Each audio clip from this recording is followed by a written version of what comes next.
السلام علیکم ورحمۃ اللہ وبرکاتہ۔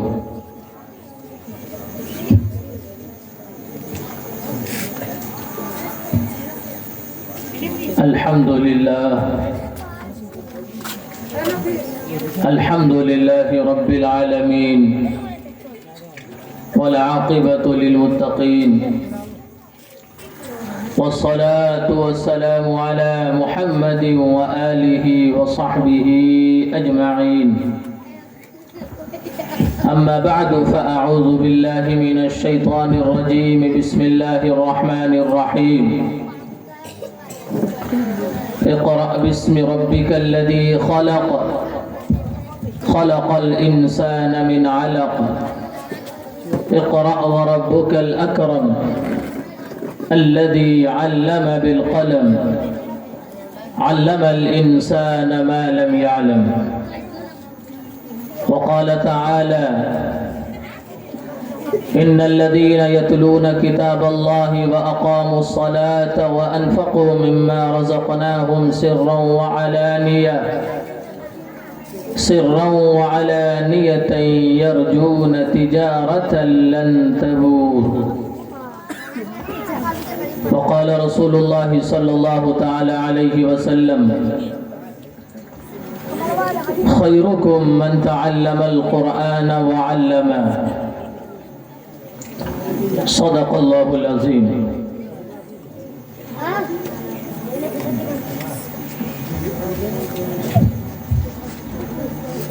اسٹیج پر رونق افروز عالی مقام جناب قاری نظام الدین صاحب، جناب مولانا تصور عالم صاحب مظاہری، اور سامعین باوقار، بزرگوں، نوجوان ساتھیوں، پردے سے سن رہی ہماری مائیں اور بہنیں، چھوٹے چھوٹے عزیز بچوں اور بچیوں،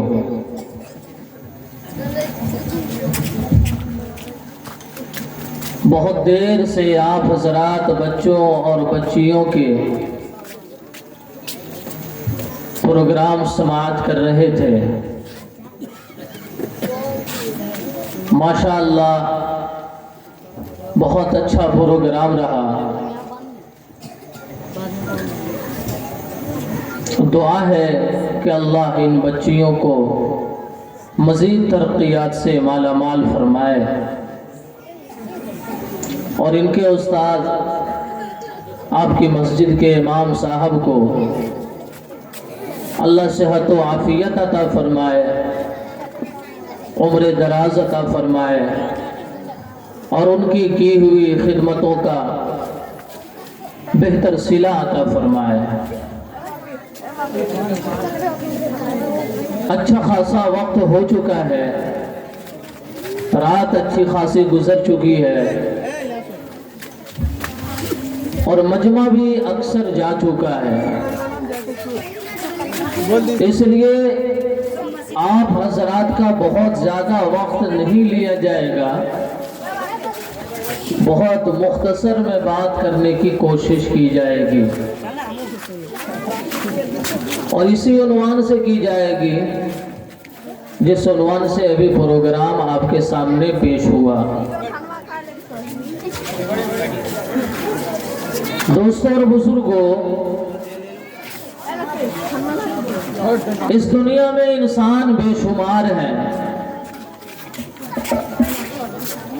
بے شمار انسان سے زمین بھری پڑی ہے، انگنت لوگ ہیں،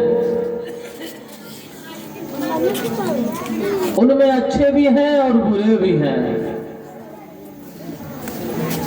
مرد بھی ہیں عورت بھی ہیں، دونوں میں اچھے بھی ہیں اور برے بھی ہیں۔ انسان کے اندر جب انسانیت ہوتی ہے تو انسان اچھا نظر آتا ہے، اور جب انسان کے اندر انسانیت بھی ہو اور ساتھ میں دین بھی ہو تو وہ انسان چھپنے سے بھی چھپ نہیں سکتا، چھپانے سے بھی چھپ نہیں سکتا۔ جس طرح سورج ہے کہ جب سورج نکلا ہوا ہوتا ہے، سورج اپنی روشنی سے یہ بتا دیا کرتا ہے کہ میں نکل کر سامنے آ چکا ہوں۔ کوئی سورج کو چھپانا چاہے چھپا نہیں سکتا۔ سورج اپنی موجودگی کا اظہار اپنی روشنی اور اپنی تپش سے کر دیتا ہے۔ انسان کے اندر انسانیت آتی ہے علم سے۔ جب انسان کے اندر علم ہوتا ہے تو انسانیت آتی ہے، اور جب علم نہیں ہوتا تو انسان کے اندر انسانیت نہ کے برابر یا نہیں ہوتی ہے۔ علم اتنا ضروری ہے کہ ایک انسان کو انسان بناتا علم ہے، ورنہ پھر انسان میں اور حیوانوں میں کوئی خاص فرق نہیں رہ جاتا۔ زمانہ نبی اکرم صلی اللہ علیہ وسلم کا تھا، جس میں نام کی انسانیت تھے، لیکن علم نہ ہونے کی وجہ سے انسانیت نہیں تھی، جس کی بنا پر دنیا کی تمام وہ خرابیاں، جسے خرابی کہا جا سکتا ہے، وہ ان کے اندر پائی جاتی تھی۔ لیکن جب دین کا علم آیا اور صحابہ کرام نے نبی کے دامن کو تھام لیا اور علم کو اپنا اوڑھنا بچھونا تکیہ بنا لیا کہ اب ہمیں علم سیکھنا ہی ہے، کہ کوئی بھی عمل بغیر علم کے معتبر اور صحیح نہیں ہو سکتا، اس لیے علم ضروری ہے۔ تو صحابہ کرام کی زندگیاں بدل گئی،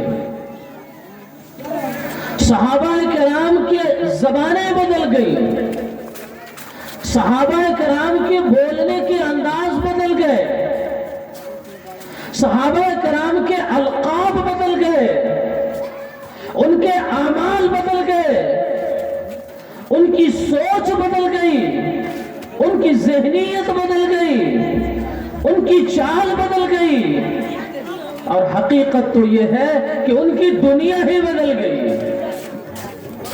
یہ کب ہوا؟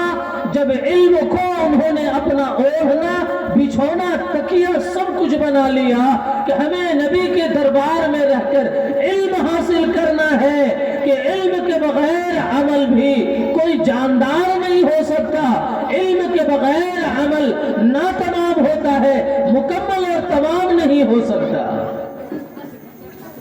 یہی تو وجہ تھی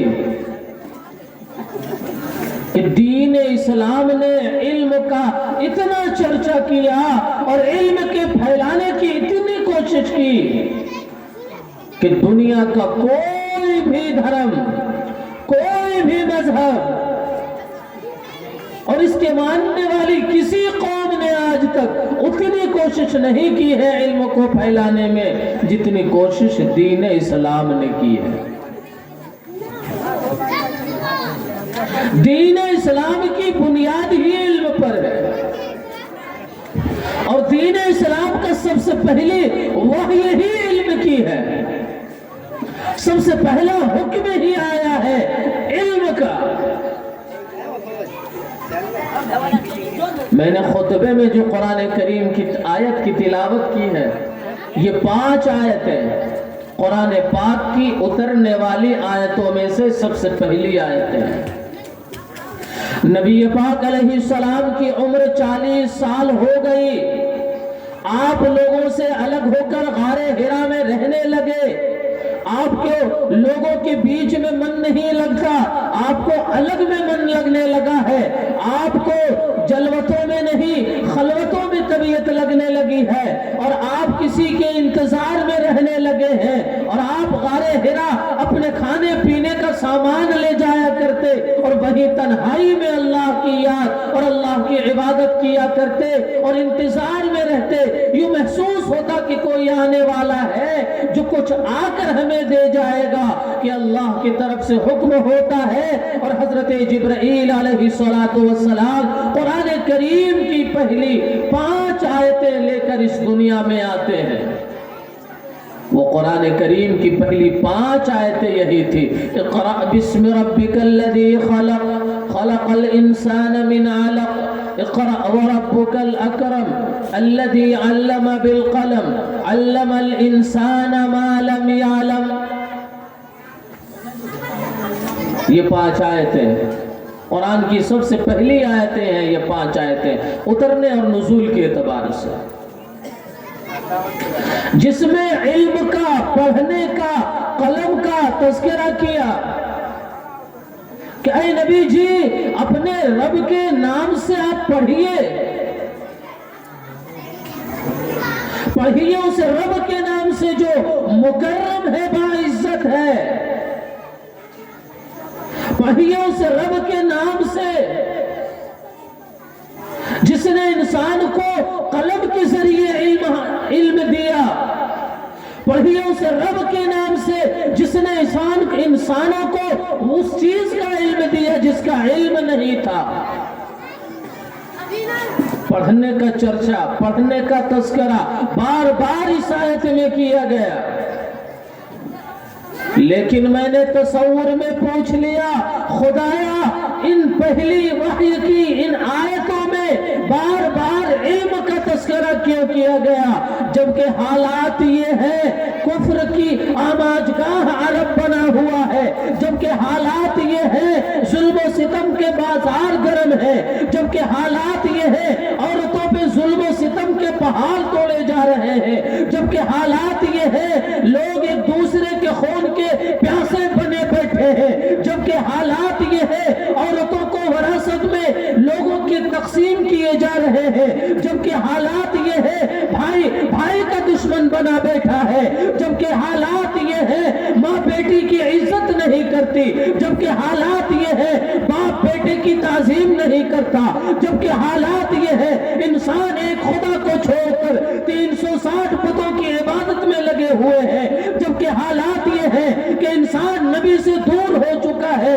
جبکہ حالات یہ ہے کہ انسان رسول تک کے ماننے کو تیار نہیں، جبکہ حالات یہ ہے کہ لوگ فرشتوں کو اللہ کی بیٹیاں مان رہے ہیں، جبکہ حالات یہ ہو چکے ہیں چھوٹی چھوٹی باتوں پہ صدیوں تک لڑائیاں ہو رہی ہیں، جبکہ حالات یہ ہو چکے بیٹیوں کو جینے کا حق نہیں دیا جا رہا ہے۔ ہم نے پوچھ لیا خدایا ظلم و ستم کے بازار گرم ہے، پہلا حکم آپ کو ظلم و ستم کے روک کے لیے دینا چاہیے تھا، میں نے خدا سے تصور میں یہ کہہ دیا اے خدا بیٹیوں کو زندہ جلایا جا رہا تھا، بیٹیوں کو زندہ زمین میں دفن کیا جا رہا تھا، تو سب سے پہلا حکم بیٹیوں کو بچانے کا ہونا چاہیے تھا۔ لوگ ایک خدا کی عبادت چھوڑ کر کئی معبود کے ماننے کو تیار ہیں، سب سے پہلے وحدانیت کا پیغام دینا چاہیے تھا، لوگ رسول کی سے انکار کر رہے ہیں، سب سے پہلے وحی رسالت کی ہونی چاہیے تھی، لیکن ان میں سے کوئی حکم نہیں آیا۔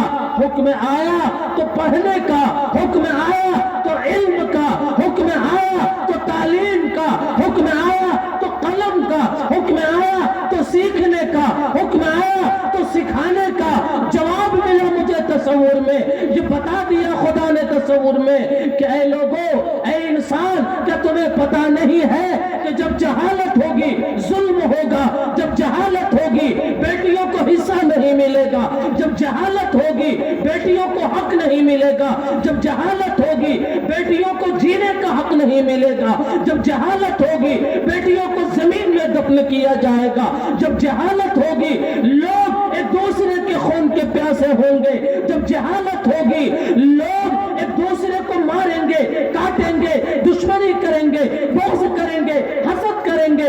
جب جہالت ہوگی ایک خدا کی عبادت چھوڑ بیٹھیں گے. جب جہالت ہوگی بتوں کی عبادت میں لگ جائیں گے. جب جہالت ہوگی رسول کی رسالت سے انکار کر جائیں گے. جب جہالت ہوگی نبی کے نبوت کے منکر ہو جائیں گے. لیکن جو ہی علم آئے گا ایک خدا کی عبادت کی طرف لوگ آ جائیں گے. جب علم آئے گا لوگ بتوں کی عبادت چھوڑ جائیں گے. جب علم آئے گا ظلم کا بازار ختم ہو جائے گا. جب علم آئے گا بیٹیوں کو حق مل جائے گا. جب علم آئے گا بیٹیوں کو جینے کا حق مل جائے گا. جب علم آئے گا آپس کی لڑائیاں سمٹ جائیں گی. جب علم آئے گا دشمنیاں ختم ہو جائیں گی. اس لیے خدا نے کہا کہ پہلا علم ہم نے, پہلی وحی ہم نے علم کی اسی لیے دی ہے کہ علم ہوگا یہ برائیاں ختم ہو جائیں گی. علم نہیں ہوگا یہ برائیاں خود آ جائیں گی. آج آپ دیکھ لیں جس گھرانے میں علم ہوگا برائیاں نہیں یا کم ہوں گی. جس گھرانے میں جہالت ہوگی, بے علمی ہوگی, ناخواندہ لوگ ہوں گے, ان پڑھ لوگ ہوں گے, اس میں برائیاں ہی برائیاں یا زیادہ برائیاں ہوں گی.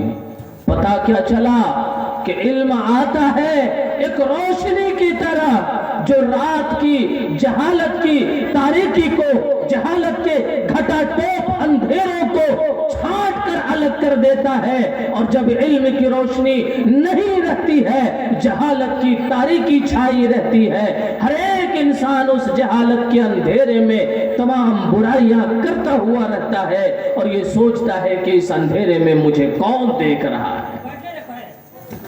اس لیے سب سے پہلی وحی اللہ نے علم کے تعلق سے کیا ہے کہ اے لوگو علم حاصل کرو, اے لوگو علم حاصل کرو, اے لوگو پڑھو.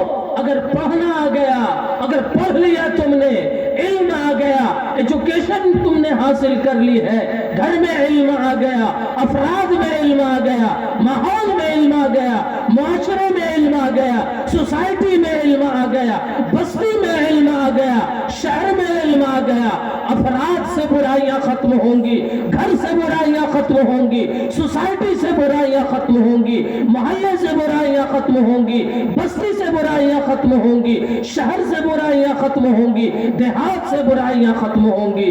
لیکن جب تک جہالت کی تاریکی, جب تک جہالت کا اندھیرا پن رہے گا ان برائیوں کو روکنے کی کوشش بھی کوئی انسان نہیں کر پائے گا, کیونکہ جہالت ہے ہی ایسی تاریکی جس تاریکی کی آڑ میں انسان برائیاں ہی برائیاں کرتا ہے. علم کون سا علم؟ دین کا علم. کون سا علم؟ قرآن کا علم. کون سا علم؟ وہ علم جو علم اللہ نے رسول کو دیا.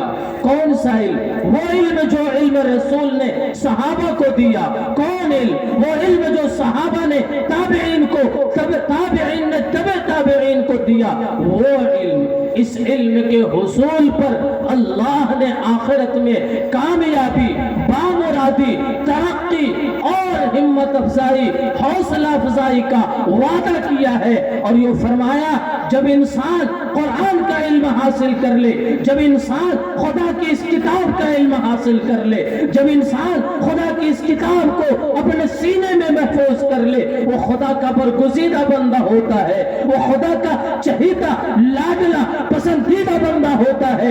اتنا لاڈلا, اتنا چہیتا, اتنا پسندیدہ, اتنا برگزیدہ, اتنا قریب وہ بندہ اللہ کا بن جاتا ہے کہ خدا فرماتا ہے میدان محشر ہوگا, تمام انسان کی موجودگی ہوگی, سارے لوگ جمع ہوں گے, نفسی نفسی کی حالت ہوگی, ہر ایک انسان نفسی نفسی کر رہا ہوگا, سب کو اپنی پڑی ہوگی.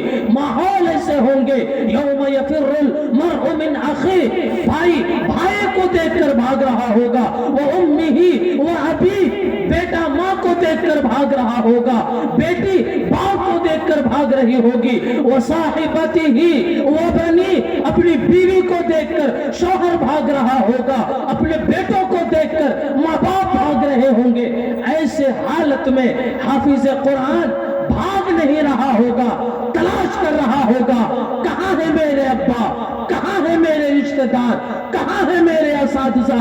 خدا انہیں 10 لوگوں کی شفاعت کرنے کا حق دے چکا ہوگا اور کہہ رہا ہوگا خدا ان سے، یقال لصاحب القرآن، اللہ صاحب قرآن سے کہہ رہا ہوگا تلاش کر لو تم اپنوں کو، کھوج لو تم اپنوں کو، ڈھونڈ کر نکال لو تم اپنوں کو، اور شفاعت کر دو ان کی، سفارش کر دو ان کی، قبول کی جائے گی۔ وہ اپنوں کو تلاش کر رہا ہوگا، وہ اپنوں کو ڈھونڈ کر نکال رہا ہوگا، وہ اپنے اساتذہ کو تلاش کر رہا ہوگا، وہ اپنی مدد کرنے والے لوگوں کو تلاش کر رہا ہوگا، اور خدا کے سامنے حاضر کر کے اس کی سفارش کر رہا ہوگا کہ اے پروردگار، جو کتاب تیری کتاب ہے، اس کتاب نے میرے سینے میں جگہ بنائی ہے، تو نے مجھے یہ حق دیا ہے کہ میں ایسے لوگوں کی سفارش کر سکوں، چنانچہ میں اس کی سفارش کرتا ہوں، اسے تو جنت داخل فرما۔ چنانچہ اللہ اسے جنت میں جگہ عطا فرمائے گا۔ وہ حافظ قرآن 10 لوگوں کی شفاعت کرے گا، اور اللہ رب العزت ان 10 کے بارے میں شفاعت قبول کر کے سب کو اللہ جنت میں داخلہ عطا فرمائے گا۔ یہ برکت ہے قرآن کو اپنے سینے میں بسا لینے کی۔ یہی نہیں، آگے چلے، حافظ قرآن کو خدا بلائے گا، اتنا پسندیدہ وہ بندہ، وہ بندی بن جاتے ہیں، اللہ اسے بلائے گا اور کہے گا یقال لصاحب القرآن، صاحب قرآن سے کہا جائے گا اقرأ ورتق ورتل کما کنت ترتل فی الدنیا، اے صاحب قرآن، قرآن پڑھتا جا، ٹھہر کر پڑھ جیسا تو دنیا میں ٹھہر کر پڑھتا تھا، اور تیرا ٹھکانہ وہی ہوگا، جنت کے درجوں پہ چڑھتا جا، تیرا ٹھکانہ وہی ہوگا جہاں آخری آیت مکمل ہوگی۔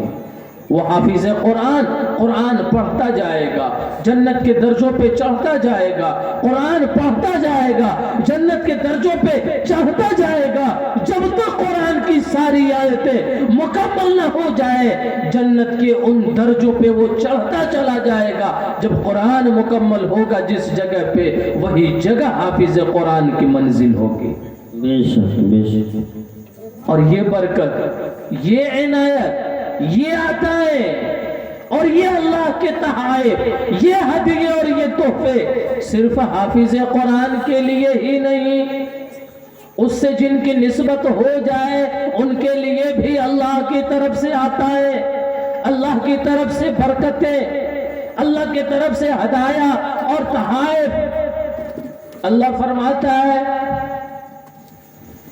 جس نے قرآن کریم کو حفظ کیا، اپنے سینے کے اندر داخل کر لیا، میدان محشر میں اس کے والدین کو بلایا جائے گا، کہاں ہے فلانے کے ابا، کہاں ہے فلانے کی امی، دونوں کو بلایا جائے گا، اور ان کے سر پہ ایک چمکتا ہوا تاج ڈال دیا جائے گا، ایک چمکتا ہوا تاج ان کے سروں پر پہنا دیا جائے گا۔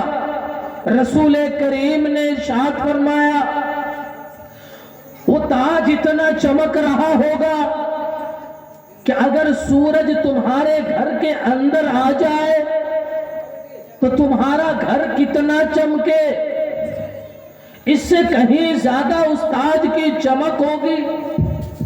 جو تاج والدین کے، جو تاج حافظ قرآن کے والدین کو پہنایا جائے گا، یہ برکتیں ہیں حفظ قرآن کی۔ اور صرف برکتیں میدان محشر تک ہی نہیں سمجھے، وہیں تک محدود نہیں ہے۔ اگر قرآن کریم کو ہم نے سینے میں محفوظ کر لیا، آقائے دو جہاں جناب محمد رسول اللہ کا فرمان ہے کہ رکھ دیا جائے قرآن پاک کو چمڑے میں اور ڈال دیا جائے اس چمڑے کو آگ میں، تو آگ اس چمڑے کو نہ جلا سکے۔ انسان نما اس جسم میں، اس چمڑے کے اندر قرآن ہے، چمڑے میں قرآن اللہ نے ڈال دیا، اگر اس چمڑے کو خدا نہ خواستہ دوزخ میں ڈالا بھی جائے تو دوزخ کی آگ جلا نہیں سکتی ہے۔ یہ فرمان ہم سب کے آقا کا ہے۔ اب آئیے، ماحول اتنے برے تھے نبی کے زمانے کا، حالات اتنے برے تھے کہ جہالت کا دور تھا، بیٹیوں کو جلایا جاتا تھا، بیٹیوں کو زیر زمین دفن کیا جاتا تھا، لیکن جو ہی علم آیا، جو ہی اسلام آیا اور علم کا پیغام اور علم کی دعوت عام کی، صحابہ کرام کی زندگیاں بدل گئی، صحابہ کرام کے چلنے کا طریقہ بدل گیا، ان کے رہنے سہنے کا طریقہ بدل گیا، ان کی کیفیت بدل گئی، ان کی سوچ بدل گئی، ان کے خیالات بدل گئے۔ کتنے بدلے، کتنے بدلے، ان کے حالات کتنے بدلے۔ میں ایک واقعے سے بتاتا ہوں۔ ایک میٹنگ ہو رہی ہے مکے میں، جس میٹنگ کی سرداری نبھا رہا ہے ابو جہل۔ کون؟ اس میٹنگ میں سردار کون ہے؟ ابو جہل۔ مکے میں میٹنگ ہو رہی ہے، کمیٹی کا سردار ابو جہل ہے،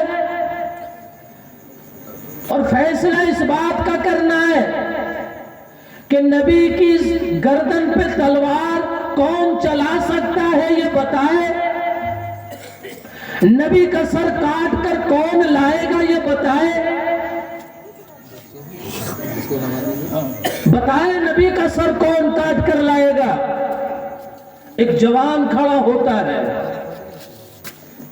ایک جوان کھڑا ہوتا ہے جو کہتا ہے یہ کام میں کروں گا،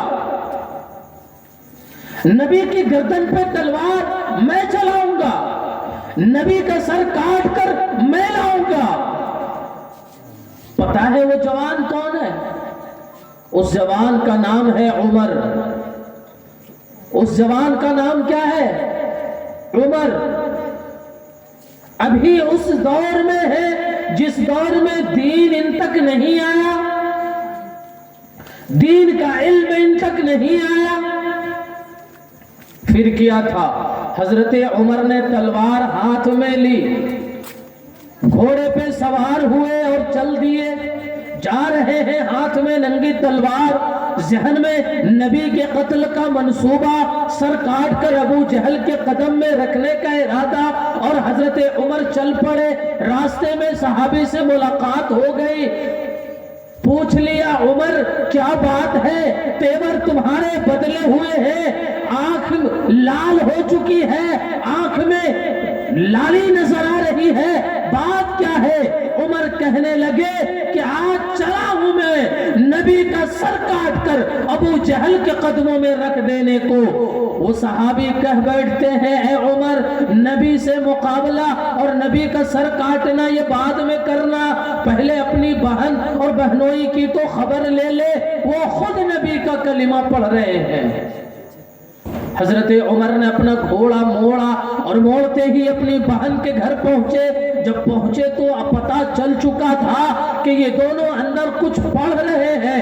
دروازے کے اندر داخل ہوئے، داخل ہونے کے بعد بہنوئی کو پیٹا، بہن کو پیٹا، بالآخر قرآن کریم کی آیتیں جو کسی کاغذ پہ لکھی تھی ان آیتوں کو پڑھنا شروع کیا، جس آیت کے اندر یہ لکھا ہوا تھا طٰہٰ ما انزلنا علیک القرآن لتشقى الا تذکرة لمن یخشى تنزیلا ممن خلق الارض والسماوات العلی۔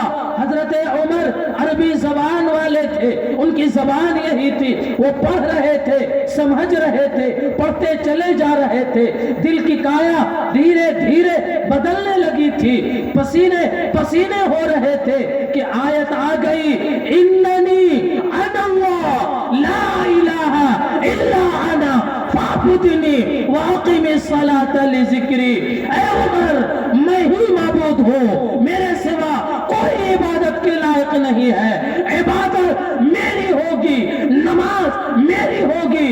اتنا پڑھنا تھا، اتنا سمجھنا تھا کہ عمر کی زندگی بدل گئی، عمر کی ذہنیت بدل گئی، عمر کا ارادہ بدل گیا۔ وہ عمر جو عمر بن خطاب تھے کہہ پڑے کہ نبی کہاں ہے، مجھے ان کے پاس لے چلو۔ بتایا گیا نبی ارقم کے مکان میں تشریف فرما ہے۔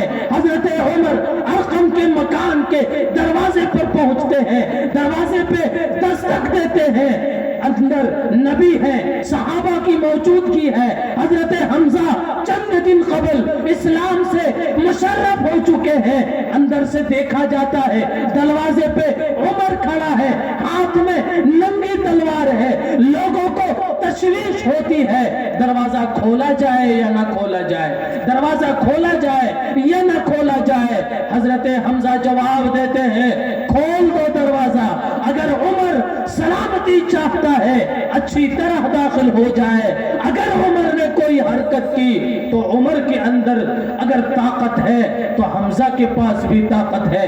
دروازہ کھولا گیا، حضرت عمر اندر آئے، نبی خود اٹھ کر کھڑے ہوئے استقبال میں، اور آپ نے پوچھا اے عمر کیسے آنا ہوا ہے؟ حضرت عمر بول پڑے یا رسول اللہ میں تو آیا ہوں آپ کے دامن سے وابستہ ہونے کے لیے۔ اتنا کہنا تھا کہ ایک نعرہ لگا، نعرہ تکبیر، اللہ اکبر، مکے کی پہاڑیوں تک یہ آواز پہنچی ہے، پورا مکہ گونج اٹھا ہے۔ پھر کیا تھا؟ لشکر کفار میں، علاقہ کفار میں، خطہ کفار میں کوہرام مچ گیا، اور حضرت عمر کا اسلام لانا تھا کہ مکے کی مسجد میں مسلمانوں کے نماز پڑھنے کی شروعات ہو گئی۔ یہی حضرت عمر تھے جب علم نہیں آیا، دین ان تک نہیں آیا، نبی کی گردن پہ تلوار چلانے چلے تھے، لیکن جو ہی علم آیا، قرآن جب پڑھا اور وہاں سے علم ملا، اننی انا اللہ، حضرت عمر نے اپنی گردن نبی کے قدموں کے نیچے رکھ دی۔ یہ قرآن وہ کتاب ہے کہ جس کے اندر آ جائے اس کی کیفیت بدل جاتی ہے، اس کی زندگی بدل جاتی ہے، اس کی بول بدل جاتی ہے، بولنے کا انداز بدل جاتا ہے، اس کی چال بدل جاتی ہے، چلنے کا انداز بدل جاتا ہے، اس کی گفتار بدل جاتی ہے، اس کا لباس بدل جاتا ہے، اس کا چہرہ حلیہ بدل جاتا ہے۔ یہ قرآن ہے ہی ایسی کتاب۔ یہی تو وجہ تھی کہ صحابہ نے علم لیا، اس لیے کہ عمل علم کے بغیر غیر مکمل ہے، عمل علم کے بغیر ناتمام ہے، عمل مکمل ہو ہی نہیں سکتا بغیر علم کے۔ علم لینا بھی ان کا مقصود تھا، علم کے ساتھ عمل کرنا بھی ان کا مقصود تھا۔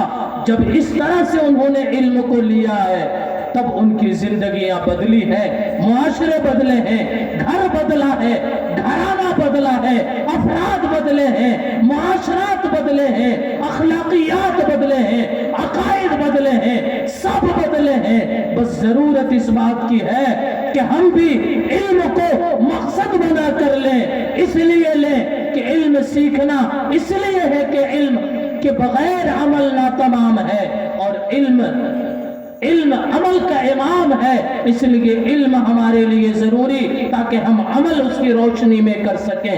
اگر ہم نے علم کو اس انداز پر لیا اور علم کے مطابق عمل کیا، ہماری زندگیاں بدلیں گی، ہمارا گھر بدلے گا، سوسائٹی بدلے گی، معاشرہ بدلے گا، چال بدلے گی، چلن بدل جائیں گی، اخلاق بدل جائیں گے، رویہ بدل جائے گا، آپس کے معاملات سدھر جائیں گے، ہمارے گھر کی عورتیں سدھر جائیں گی، مرد سدھر جائیں گے، بچے صالح ہو جائیں گے، بچیاں نیک بن جائیں گی، بوڑھے عزت پانے لگیں گے، جوان عزت کرنے والے بن جائیں گے، بڑے شفقت کا ہاتھ رکھنے والے بن جائیں گے، چھوٹے ادب سے ان کو سلام کرنے والے بن جائیں گے۔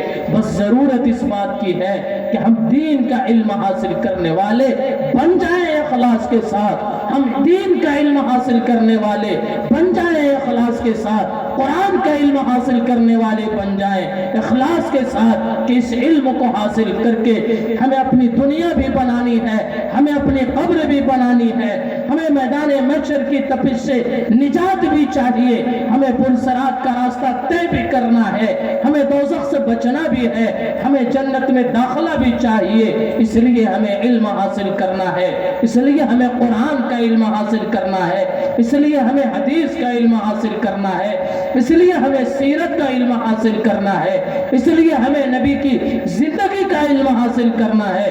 اگر یہ مقصود بنا کر، یہ مطلوب بنا کر، یہ مقصد بنا کر اگر ہم نے علم کو اوڑھنا، بچھونا، تکیہ، بستر بنا لیا، انشاءاللہ ہماری زندگیاں سدھر جائیں گی، ہمارے گھر سدھر جائیں گے، افراد سدھر جائیں گے، ماحول سدھر جائے گا، سوسائٹی سدھر جائیں گی، اور پھر ہم سدھار کو اپنی آنکھوں سے دیکھیں گے کہ ہمارے گھر کے افراد سدھر چکے ہیں، گھر میں رہنے سہنے کا طریقہ بدل چکا ہے، لوگوں کے اخلاق اچھے ہو چکے ہیں، معاملات میں صفائی آ چکی ہے، اخلاق میں عمدگی آ چکی ہے، چال چلن میں استواری آ چکی ہے، بولنے میں استقامت آ چکی ہے، زبان میں کھردراپن ختم ہو کر زبان میں شیرینی آ چکی ہے، زبان میں مٹھاس آ چکی ہے، یہ ہم کو محسوس ہوگا۔ اس لیے اللہ سے دعا ہے اور سب سے گزارش ہے کہ ہم سب علم کو اپنا اوڑھنا، بچھونا، بسترا، تکیہ جو ہو سکے وہ سب ہم کو علم کو بنا لینا ہے۔ اللہ سے دعا ہے کہ اللہ ہم سبوں کو علم دین، علم نافع حاصل کرنے کی توفیق نصیب فرمائے۔ وآخر دعوانا ان الحمدللہ رب العالمین۔ الحمدللہ، جزاک اللہ۔